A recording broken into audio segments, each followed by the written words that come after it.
We also have some news to break on the Democratic side because there is a Democratic primary happening tonight. It's got a big fat asterisk next to it because the DNC has decided that New Hampshire's delegates will not be counted at the convention this summer because New Hampshire went ahead with their primary against DNC rules. Of course, the DNC insisted that South Carolina was first on the schedule, but there is a state law in New Hampshire that they were not willing to change or work around that said they had to go first. So this is for bragging rights. Joe Biden boycotted the campaign. He disenfranchised the delegates, and he removed his name from the ballot, but he still won by over 50 points. That's the Democratic primary electorate for you. I have been making this point since the beginning of this show. The first blog post I ever wrote was Joe Biden and the insufferable weakness of Democratic voters. You have a guy who disenfranchised the voters, boycotted the campaign trail, and like I said, removed himself off the ballot. And these voters still went out and wrote him in droves. You see, Joe Biden, 6.6% on the ballot. I don't know why he's there. That has an asterisk next to it. But then unprocessed write-ins, those are Biden votes. Right. So if you add those two totals together, you got Joe Biden at 73 points. Dave Chappelle pretty hard. So what's some that? Of those. I've been pushing Dave Chappelle pretty hard, so some of those could be. All right, well, we'll have to wait for the final count. Yeah. But it looks like Joe Biden at least 72.9% of the vote so far for a guy who, like I said, spit in the face of the voters, told them, your votes don't count, I'm not showing up, and I'm not putting myself on the ballot. And the Democratic voters, this is how weak they are. This is how useless they are. You're going to tell me you can work with this party? Don't tell me about the DNC. Don't tell me about the media. Don't tell me about anything. It's not that those institutions are legit or that they play fair or that they're on the up and up.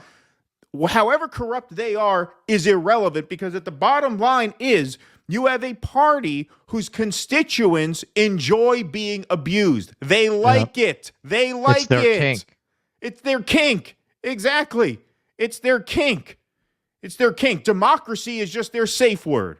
That's all it is. You think they care about democracy? The guy did everything he could to alienate them, and they went and they wrote his name in anyway. How can you tell me that the problem with the Democratic Party is not the voters themselves after this? I'm sorry, you cannot make that argument anymore. This is it. This is it. I'm done having this argument with people. He did everything he could to disrespect them, and they went and they voted for him anyway. So what the fuck? I mean, what do you want to have? What do you think is going to happen inside this party? What can possibly happen inside this party? It's just mind-boggling. Like, can you imagine the thought process of somebody who would make a point of going out in that bitter cold weather to write in Joe Biden on principle? That's what they think they're doing. They're showing their support for Joe Biden against Orange Man. Right. That's the idea. That's what they even though he told you to fuck yourself as loudly and clearly as possible. Oh, God, tell me to fuck myself again while I fill out the ballot, Joe. Oh, my God, put in the State of the Union. Alice, massage my prostate. I'm almost there. I mean, you talk about a pathetic group of people. You talk about it, and I've had this conversation, and people say, Keaton, don't voter shame. I'm not voter shaming the general voting public. I'm talking about a very specific cohort of the voting public. Democratic primary voters. This is the problem. It doesn't. You could win the argument. Marianne Williamson said at an event a couple days ago that I was at, she says, well, 70% of Democratic voters said they wanted someone other than Joe Biden. So you can't say there wasn't an appetite for someone else.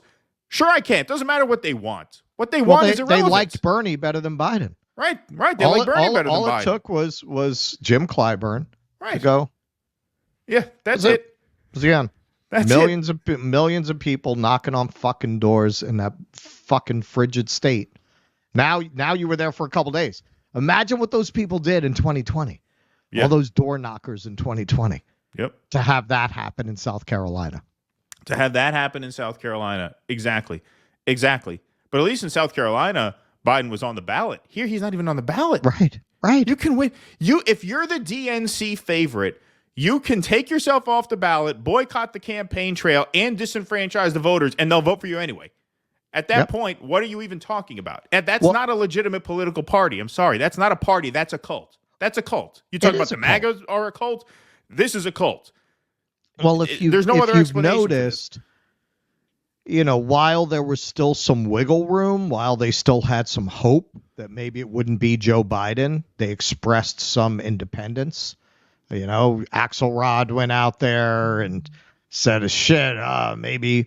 If you notice, there's been a distinct closing of ranks and shutting down of that kind of talk over the last month or two. Yep. Maureen Dowd had the temerity to suggest that these choices suck. And Maureen Dowd, I mean, if there's a more dyed-in-the-wool neoliberal shitlib in the press, I can't imagine who it is. Right. And even she couldn't get away with that. Please clap.